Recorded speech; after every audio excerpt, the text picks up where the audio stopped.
The idea of joining MMA very intriguing because I believed that okay, right from just being able to do it for a few brands, now I can do it for an entire ecosystem. The most basic skill is to be able to have a learner mindset and to be open to being a student all over again. It's not like a new shiny object which you just sort of try to play with and assume that it's going to work magic for you. It's how you marry experience with experiments. Really sang to them in their language about how it's time to have the ritual and have the bath with moti soap, right? It was very beautifully curated. E-commerce today is already 10% of the commerce market, right?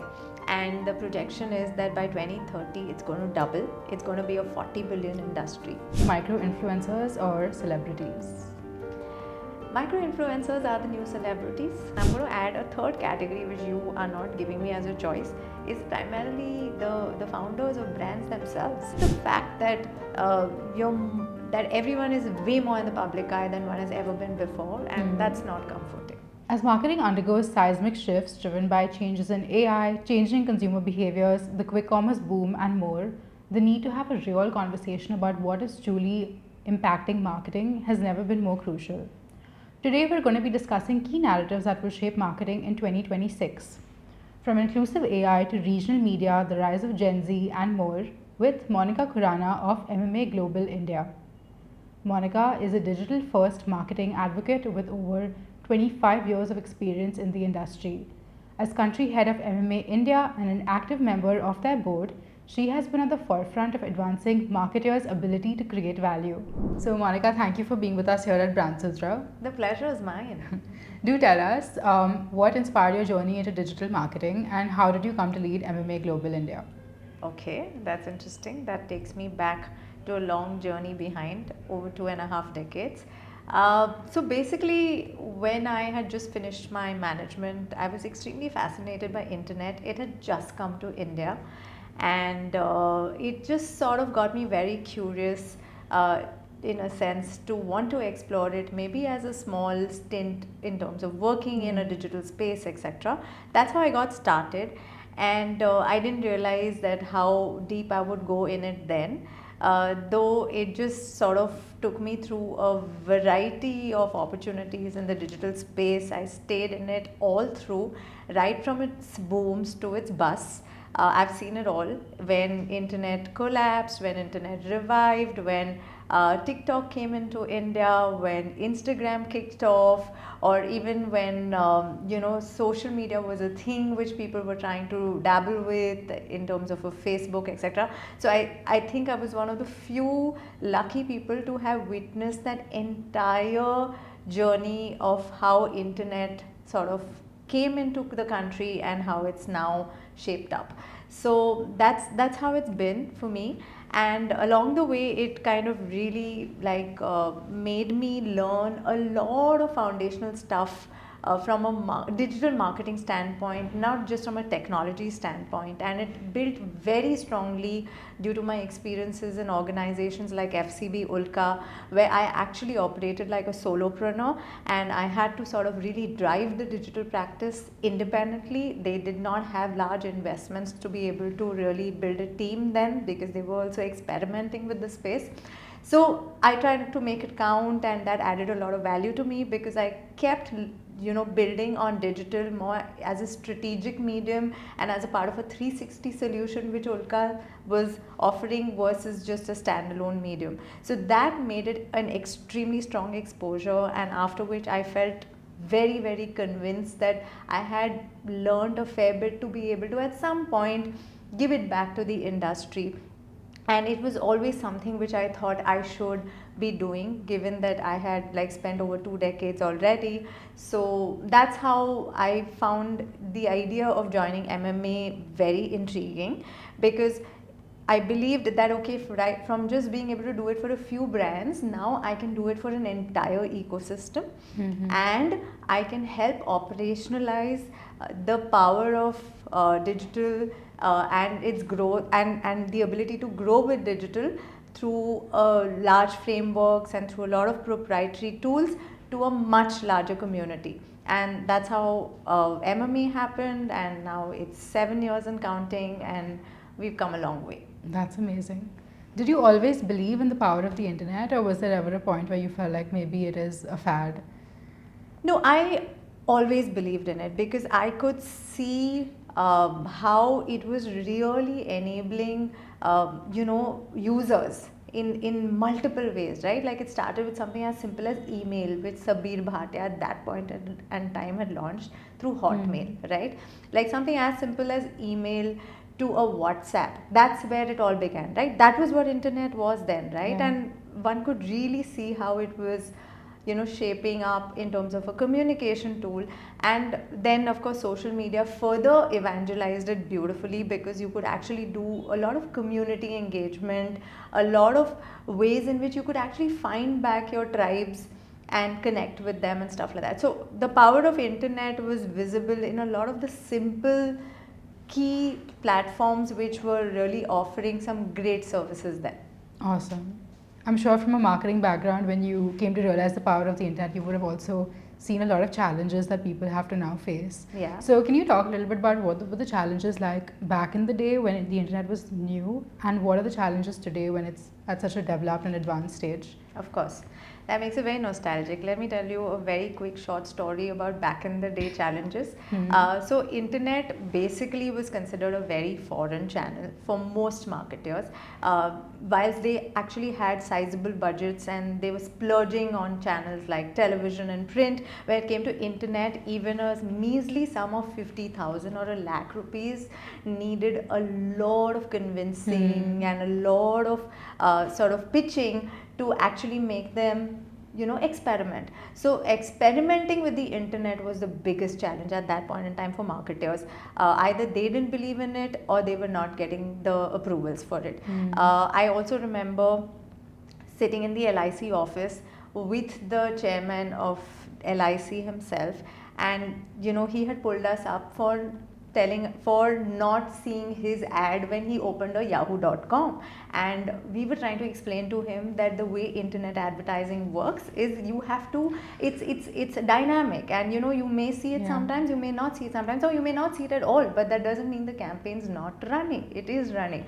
But he refused to believe it, so we actually had to sit and refresh it there at least 50 times before we could tell him that look, your banner is running, right? So that's how difficult it was, because they were used to print and television, where when they knew when they could spot the ad. So that was a challenge then. The challenge now is that it's a way more fragmented space, that there are too many choices that the marketer has to make, and it is a much bigger strategic decision now than it was earlier. So that's one. So really being able to understand from your business priority standpoint on what you should be doing when it comes to your digital strategy. So that's the area where we are. And that said, now marketers anyways have a larger challenge where they are trying to make sure that they are able to do more with less, right? It's the ability to do innovations with frugality, right? So how do you use digital more efficiently to be able to do innovations with frugality? How do you be able to build plans where you can really justify to the CFO its outcomes, right? And how do you talk the right language? Because the CFO does not understand digital like the marketer does. So how are you going to still make it relatable and convincing as a business case? That's the second challenge. The third challenge is it's very easy to get carried away and say that, okay, I'm doing branding, I'm doing upper funnel, but the reality is you have to solve for the full funnel even when you use new mediums. So, the fact that you have to be able to build for the short term and show results whilst continuing to build long-term equity, right? So that's the third area, right? And the fourth area is essentially being able to choose your flagship platforms in the mix effectively. Like today, social media is multi-channels, right? So what do you choose? Where do you drive your brand most effectively? Like maybe Instagram is a great medium, but it's still not for every brand. So making those strategic choices, right? And of course, at the end of a great strategy, what's important is brand differentiation. So being able to understand that what is the brand differentiator you have which will tick the best, and how do you use it more effectively in marketing. So I think that's really the mix of things which a marketer needs to look out for. It's a really loaded narrative. And do you have any tips on how to navigate it? Where to get your information from? How to do your research? What to trust? What to not trust? For a marketer, you For a mean? marketer. Okay, so I think what you're saying is spot on. There's a lot of information out there, so you really have to know how to prune it well and curate it well. Today, marketers are actually pretty blessed with a lot of powerful tools, right? So it's extremely important that they're able to build their own, for example, agentic AI, forms in which they can feed all the information they have access to, build a model by which they are able to extract really the sharp learnings, insights, and sources which will really help them, versus get lost in a sea of information, because today there's a ton of content available. But I think using tools effectively to be able to eliminate and further sharpen what you should look at is important for sure. And of course, to use credible resources is very important. Like we at MMA, for example, are always building neutral resources, right, which are representing an industry point of view and the ecosystem point of view. So maybe even tapping into neutral resources more than just very specific ones is a very useful way to go about it. For sure. So what new skills do you believe are essential for marketers to have today? Okay, so I think I'll start with some very basic ones before I get into the technical ones. Okay. The most basic skill is to be able to have a learner mindset and to be open to being a student all over again. More in a back to school form. So the most important is to build on a fundamental skill of learning and openness to learn, right? It begins there, right? So that said, what is also important is for a marketer to still play on the strengths of their foundational experience and their learnings, and then blend it with AI literacy, tech literacy, which can further enhance and improvise on their roles, which is primarily how it should work, not the other way around. It's not like a new shiny object which you just sort of try to play with and assume that it's going to work magic for you. It's how you marry experience with experiments, right? That's an important skill to be able to build upon. What are some of those fundamental skills, if you can just give us a quick run through on them? Fine.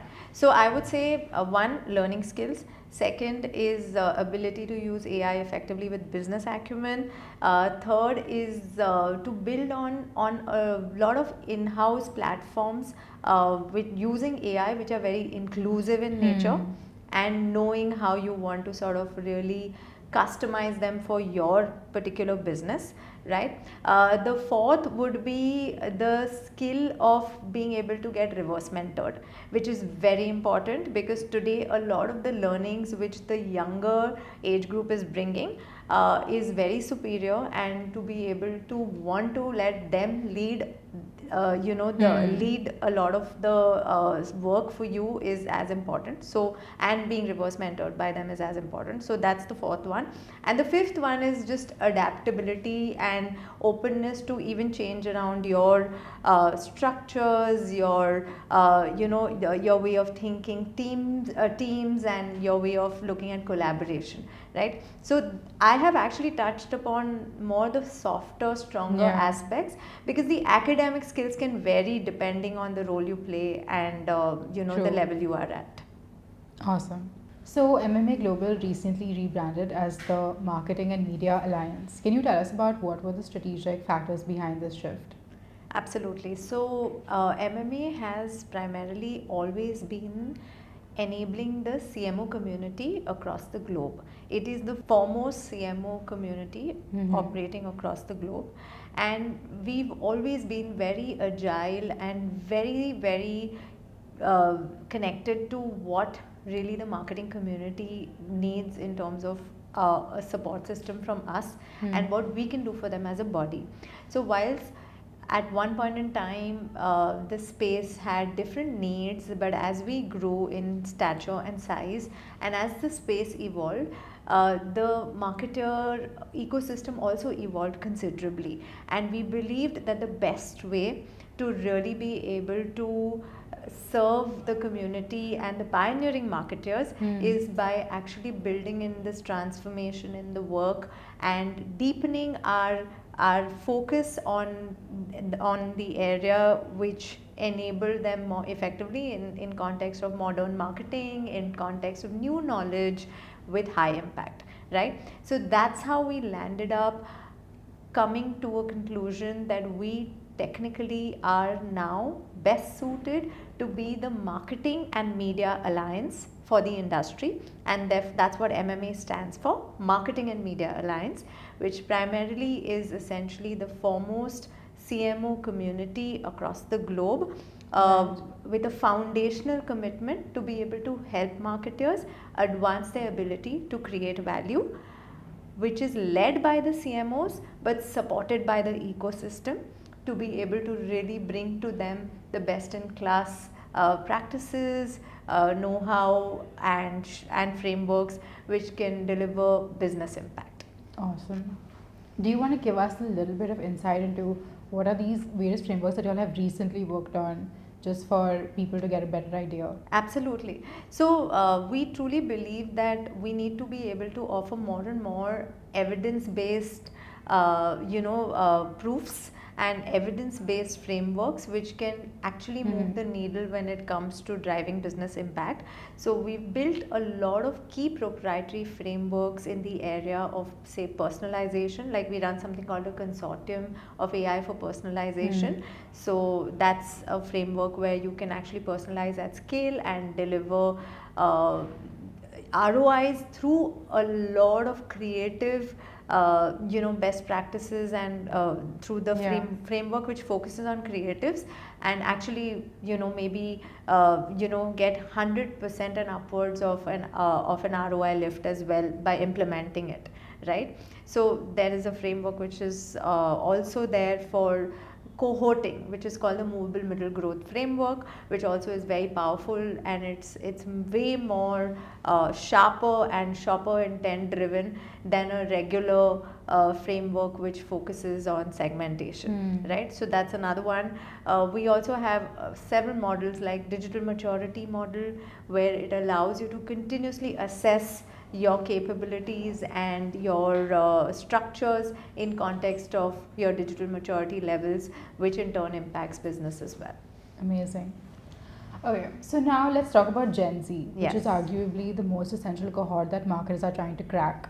So from your framework, from your understanding, what are the different facets of Gen Z and what are their media consumption patterns, whether it's the differences in terms of age or geography? How would you define that age group and how to reach out to them? Wow, that's a very interesting question. I'm actually talking to one, am I not? So see, Gen Z is a 2 trillion economy in India, yeah. And unlike other markets globally, India is a very diverse market. So Gen Z is not one singular block. It's very fragmented, it's very segmented. And firstly, it's very important to be able to effectively target Gen Zs, keeping in mind the geography and the region within which you're actually trying to connect, right? So your strategy for Gen Zs in urban markets will be very different versus your strategy for Gen Zs either in a regional, in basically a regional market or in a tier 2, tier 3 city, right? It will be very different. So for example, for the urban Gen Z user, they are definitely a more more the category who's primarily influenced by a lot of global trends, by a lot of short form content, by a lot of influencers which are very sort of urban in nature, right? But when it comes to the regional market, the Gen Z is following very different kinds of influencers.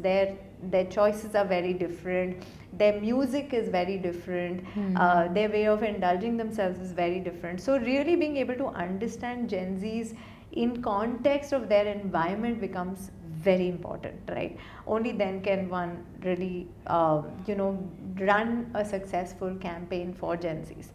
That said, I think what it really means for a marketer is to really be able to closely listen into Gen Zs and make them an integral part of your communication by maybe having them in a boardroom conversation to just understand better perspectives, get more insights, or by making them co-create a lot of your campaigns and your communication strategy, which will make sure that you strike the right chord. Because if they are not going to be one of the integral parts of your core team, then it's unlikely that you may strike the chord. So make them integral to it and let them help co-create what works for them. Thanks to Gen Z, social media, and digital connectivity, regional media has seen a massive uptake. So, can you talk a little bit about what makes regional media so imperative, and if there is a campaign that you've recently seen that has beautifully used regional media? Okay, that's interesting. So primarily, first of all, I think regional media is a very important narrative in context of, how content and channels are, sort of uh, prevailing today. That said, first of all, let's understand a few basics, right? Yeah. For today, for an effective marketing campaign, it's very important that you can be hyper personalized. You have to be able to hyper personalize if you really want to be able to deliver a successful targeted campaign, right? And now when we talk hyper personalization, we are actually more often than now not reaching out to folks straight on their phones, because most of the time that's where content is consumed extensively, to a point where many first time internet users have bypassed the desktop, the laptop, and have experienced internet via the phone, and maybe only via the phone, if at all, right? So that said, with that as the context, the language, the culture, and the content, all three play a very important role. So which means it needs to be, the language has to be local. It has to talk to them in a cultural context which they relate to. Yeah. And the content has to be compelling enough to be able to tell a powerful story for them to want to really embrace the brand, and maybe become an advocate for it, right? So that's what the context here is essentially. And the two campaigns that actually come to my mind, which I think did a fabulous job, coincidentally they were a part of the Smarties, which we just concluded this year, and they even won big there, and that's not surprising. The two brands that come to my mind, I'll tell you a little about both. One is Moti soap, if you remember the age-old legacy soap, Moti soap, and the other one is Coke Studio. Now, what Moti soap did is they were targeting Maharashtra specifically, and they were trying to do a festive campaign, so they wove it around Diwali, and there is this ritual which Maharashtrians have and follow, which is basically this ritualistic bath that they do in the morning, and which is considered very pure, and which is the way they normally start their Diwali or celebrate the main day of Diwali.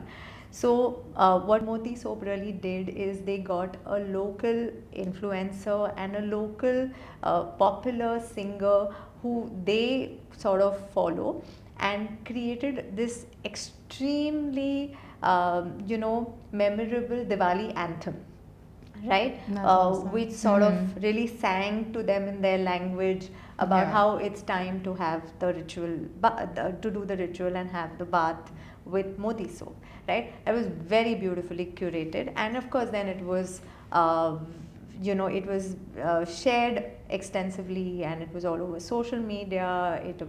It received a lot of love, right? So that's how powerful the context of going regional was, and that's how much impact it drove, right? Another one was Coke Studio, right? We all have consumed the kind of content Coke Studio has produced, a lot of original music, a lot of great artists, right? But so far they were doing it more in English, right? This is one time where now they realize that if they really have to grow extensively and really connect with the masses, then they need to go regional. So now the next season that they launched, they actually launched a regional season where they had multiple local artists come together, and they had songs curated for Coke Studio in multiple languages, right? And that again sort of did extremely well. So these are basically the two examples that actually come to my mind at this point in time. But this is brands like organizations like Levers and Coke sending out a strong message that you need to embrace regional extensively, right? That's awesome. Yeah. So I know that MMA recently did a report on Q-commerce, and Q-commerce is a really booming sector. So I want to know from you, what are some insights that really caught your attention? Anything that particularly stood out? Maybe categories that are doing really well, or the way that consumers use the platform? Sure. So I think we need to recognize the fact that, first of all, quick commerce today is already 10% of the commerce market, right? And the projection is that by 2030 it's going to double. It's going to be a 40 billion industry, right? Which is quite sizable, right? And it's slowly becoming more of a culture than just and a habit than just a gesture where you want to just buy something last minute, so you're going on quick commerce. It's no more that. It's actually becoming a deep rooted culture. It's becoming a huge habit, just the way for us posting on social media is pretty much a habit and a culture, right? So similarly, quick commerce is exactly now that, right? Interesting. And it has evolved extensively, right? Like, for example, earlier we used to do it as just last minute grocery purchases and stuff like that. What our report has shown, that now quick commerce is becoming a primary platform where one is going for gifting, right? Which is not last minute, but you actually don't mind going to a platform like that to actually get some curated gift options. People are even going on quick commerce and discovering some premium products, which means they're trusting it enough to be able to do premium purchases, high ticket value purchases on quick commerce. So that's another big change, which is very, very evident from what we are seeing in the report. Lastly, the reason why we chose to really go deep and understand the space and bring a lot of learnings to the industry is because quick commerce now is a full funnel channel. It's no longer a channel where it's just about a last mile purchase. It's a full funnel channel for a marketer to be able to build awareness, to be discovered, to create intent and actually make the sale, right? So it is a full funnel medium, so it needs to be nurtured and treated as such, and made integral in terms of your retail media mix. Do you think that any categories that actually won't work on Q-commerce, or is there nothing that won't work on Q-commerce? I feel that there can be categories which may be slow moving for sure, right? And may not justify having too many SKUs out there in the catalog. But the way I would answer it is that is there any category who would not want to at least be present in quick commerce in some capacity? The answer is no. But the extent to which each category would want to build presence can vary depending on, of course, logistics, demand, and of course, investments. Awesome.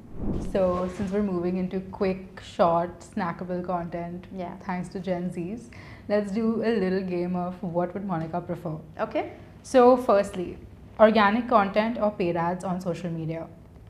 Both. It's like saying that build great content and amplify it at scale. So to do that, you should be doing a good mix of both. Fair enough. Okay, OTT or OEM or original equipment manufacturer advertising? Okay, so it actually depends on whether you really want to tell a story and engage your consumer, or do you want to just get discovered or do a quick promotional ad. So it depends on your business objective. At many points in time, OTT will be relevant and will help you do deep engagement and storytelling well, and at times where you really need to sort of have quick conversations or a quick visibility on certain key USPs, you may use OEMs. Fair enough. Okay, programmatic buying or direct buys? Okay, so programmatic is a platform where you can, basically run campaigns at scale. Yeah. And you can go as niche as well in it, right? So it's essentially what as a media strategy is working for you, where in programmatic you could be niche, right? And you build your direct campaigns in it itself. So there's, I think everything, anyways, which ways in the campaign has to be direct, whatever the platform you use. Okay. And finally, micro influencers or celebrities? Micro influencers are the new celebrities. Okay. And they definitely are the ones who are really making the impact. And I'm going to add a third category, which you are not giving me as a choice, is primarily the founders of brands themselves. They themselves are becoming the celebrities who are actually holding fort and conviction in the product that they have, and that's actually cutting it more than any other celebrity ever has. That's such an amazing evolution from having to rely on celebrities to get your brand awareness to the authenticity that can come from a founder. Absolutely. Yeah. The power of product is what is most valued versus the face beyond a point. True. Yeah. So now let's talk a little bit about the giants, because there have been brands that have been in the industry for hundreds of years, and then there have been these new age brands coming in a decade or so, and they've already managed to capture the market. So I want to know, what are some things that legacy and challenger brands can learn from each other? Fair. So let's call them traditional and young brands. Fine. All right. And what do we learn from the traditional large brands is a couple of things, right? One is the ability to scale, right? Like how you can really scale and build volume businesses. The other is process, right? How you can create strong processes which really help you drive a large ship like that. And the third is the ability to be resilient, right? Because not everything is hunky-dory for large brands. They do go through their, their own challenges, and they do have failures as well. But it's just the resilience to believe in, their product and to do everything it takes to resurrect it is what keeps them going. So that's what one learns from traditional brands. What one learns from young brands is a couple of things. Firstly, it's their ability to be very agile. Like they really have their ear closest to the consumer.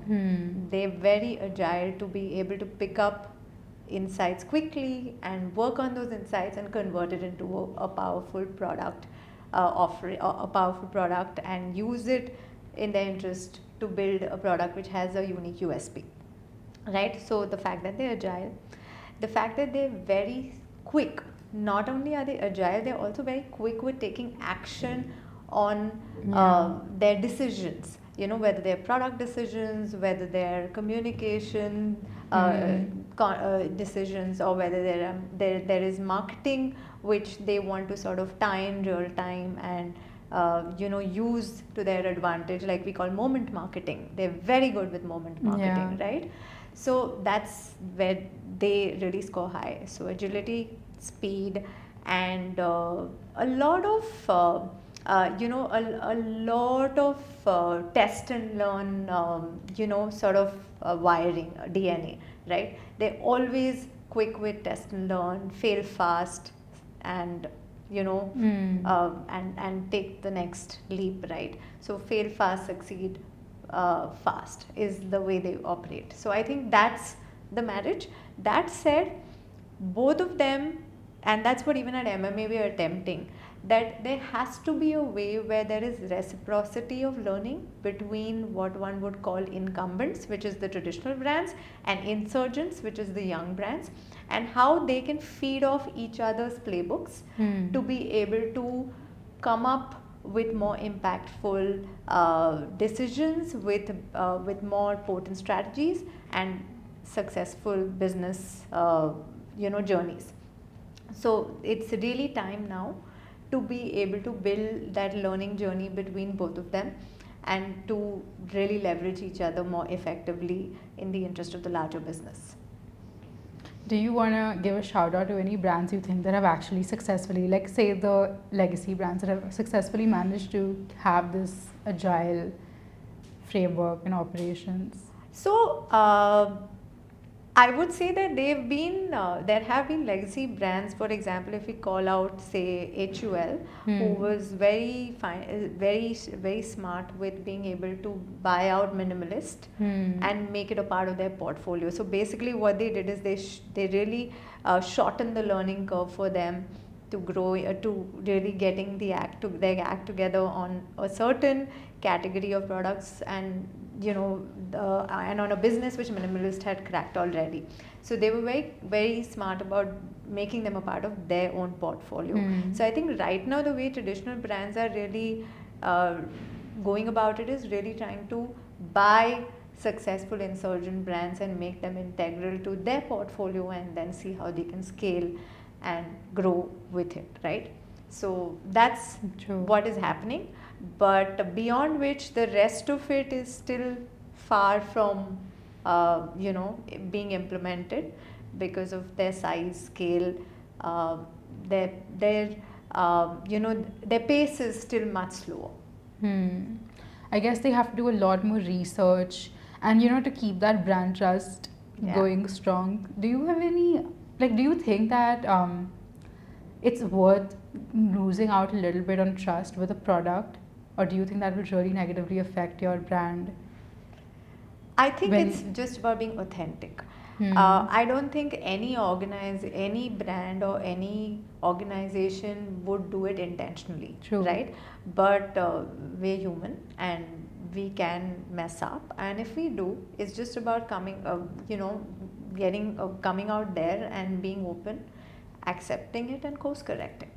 And consumers are forgiving, you think? Absolutely. Yeah. And more the Gen Z variety is way more open to authenticity and accepting flaws as long as you speak up. That's awesome. Okay, so I think one of our final segments that I'm very excited to discuss is inclusive AI. Yeah. So I want to understand what is the problem that's going on in AI with the lack of inclusivity, and what is a solution that can be implemented? Perfect. So I think this is something which I am personally very passionate about. MMA is also extremely committed to inclusive AI, and we've actually started doing a bunch of things already and basically have the first mover advantage there, where we're really trying to make sure that we build for inclusive marketing, because that's what is the future of marketing. Yeah. And to do that, you really need to take some very conscious decisions at this stage. This is the perfect time to do it, right? So first, let's understand what do we mean by inclusive AI, right?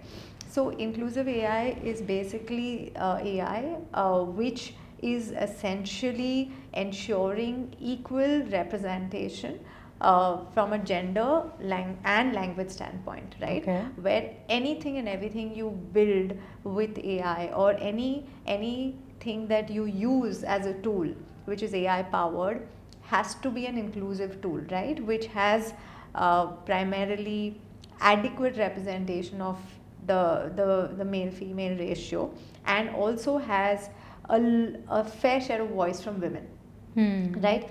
If that is missing, then the systems you build, the models you build are going to be weak foundationally, are going to be flawed, and are always going to throw up biased outcomes and output. So if one has to avoid that, then one has to make sure that you have women at the helm of building these systems.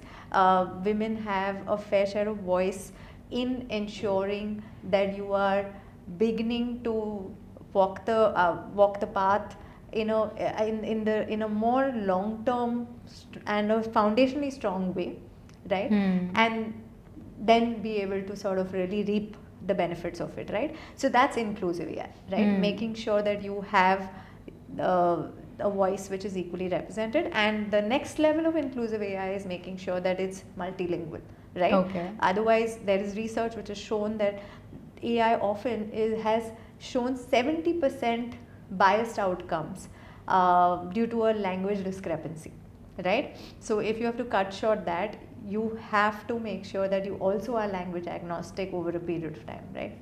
So, what is MMA doing to bridge the gap between this gender bias and AI? And also, if you can give us an example of a striking space that it stood out to you, the striking Absolutely. gender gap, yeah. Absolutely. So MMA has created an AI inclusive task force which is representing the ecosystem. It is being led by someone we actually all know pretty well, which is Kirtika Reddy. She's the ex-managing director of Meta, which was erstwhile Facebook, and now she's the founder of Veric. She's based in Silicon Valley, and we're really working very closely with her on inclusivity as a charter. So one is we are beginning to make sure that people are reflecting on it being an issue in a big way, right? And we're really trying to build education for the particular sort of gap, that there is a gap, and we are not AI inclusive at this stage, and we need to make sure that we do everything in our capacity to become AI inclusive. So we're beginning to run studies around state of women in AI. We're beginning to do a lot of thought leadership around inclusive AI. We have the task force who's trying to sort of implement a few use cases which are inclusive in nature, and showcase it as as examples for the industry to borrow from and learn more about inclusivity through it. So these are a couple of things we're doing, and our agenda also includes factoring in a learning program on language inclusivity, which would follow after we've made progress on making sure that women are included in building AI systems. So that's what we're doing.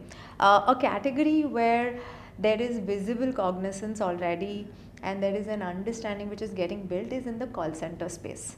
Yeah.